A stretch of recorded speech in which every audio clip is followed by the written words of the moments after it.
Hello everybody, today I'm going to talk about the book The Catcher in the Rye, a very interesting novel written by J.D. Salinger and published in the year 1951. I think, in my personal opinion, this is a piece of art.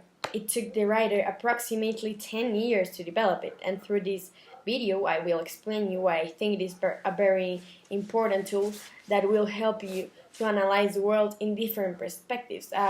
It will help you to know what satisfies us, what satisfies you.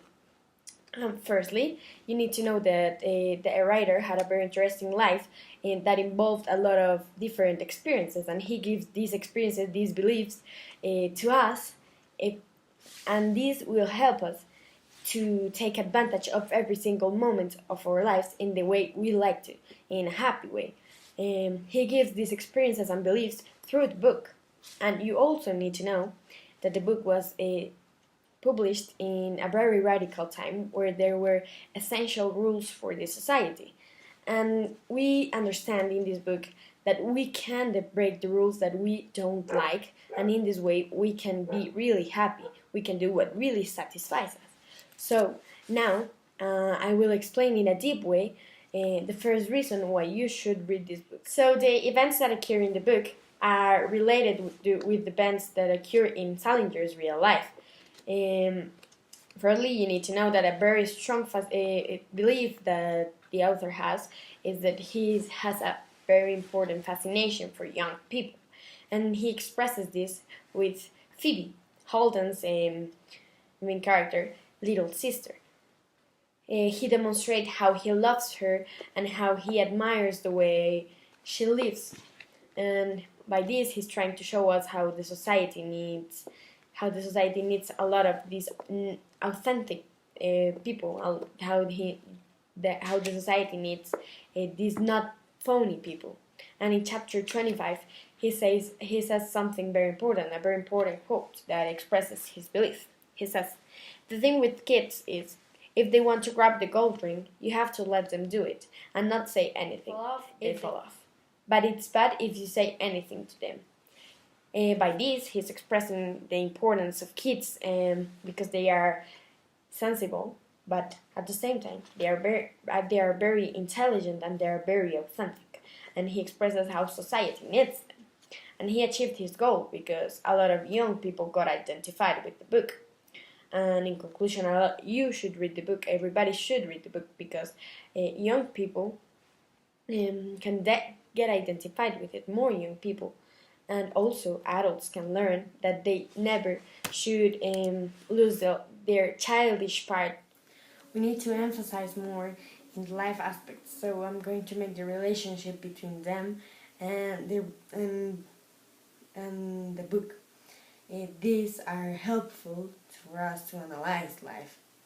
As I said before, the author had a lot of different experiences that helped him to write the book, and with them we can analyze his thoughts.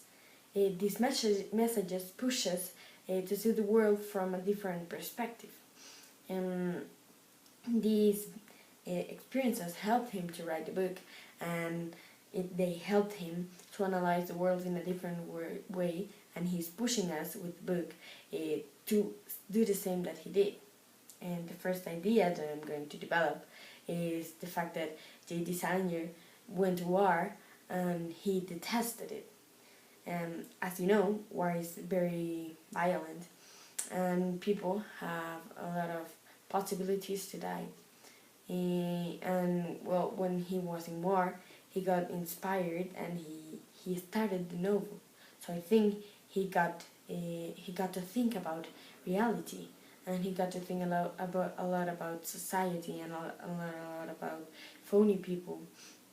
And in the book, he represents this with Holden's brother, D.B.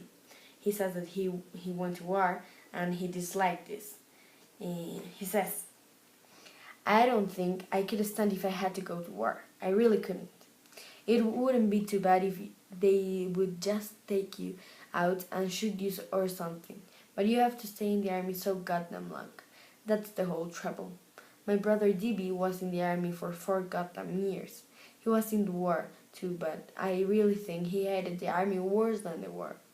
He said the army was practically as full of bastards as Nazis were. He says this in chapter 18, and I think he is comparing the army with the society that surrounded him. A lot of phony people. And also in chapter 18, Holden says something. I do know it would drive me crazy if I had to be in the army with a bunch of guys like Ackley and Stradlater and old Morris all the time, marching and with them and all. I think that with these characters, he's also representing the society. He's representing phony people and people he really dislikes. Another experience that I'm going to develop is that both Holden and the author J.D. Salinger had wealthy parents. And even though he has a wealthy lifestyle, he proposes a really different way of living. In chapter 24, he proposes to himself, he decides that he's going to a place where nobody that he knows is going to be there, a place away from the society that surrounds him. He proposes to go to a place near the woods and that he would get a humble job and marry a deaf girl. This is a totally different lifestyle. It can be weird, but the point is, it is the kind of lifestyle that Holden likes. And the author with this is representing that we should do what we like. We can choose what we really like, what satisfies us. And we can prove that this is what he really likes, because as he said, this made him really enthusiastic when he thought about the fact of going and having the lifestyle that he proposes to himself. He's proposing us that we choose what we really like, that we choose the lifestyle that really satisfies us and not that satisfies the society. So now let's see the other reason why you should read this book. It is because in the year that the book was published, there were 4 main rules that were essential for society, and in this book, these rules are seen in a different way. The rules are the following ones. Firstly, obey the authority without questioning it. Secondly, controlling your emotions. You couldn't misbehave because you were not normal. And the definition of normal from James Gilbert is that what everybody tries to aspire to, a state in which nothing happens. Also, to fit in with the group, you had to do what it was needed to be like everybody. And the last one is that you couldn't think about having sexual relationships. And in the book, the author is helping us to realize that we can break these rules. We can break the rules that we don't like. We can break the rules that don't satisfy us. And he's expressing this with Holden. For example, Holden in the book is a sex maniac. He says this in chapter 9.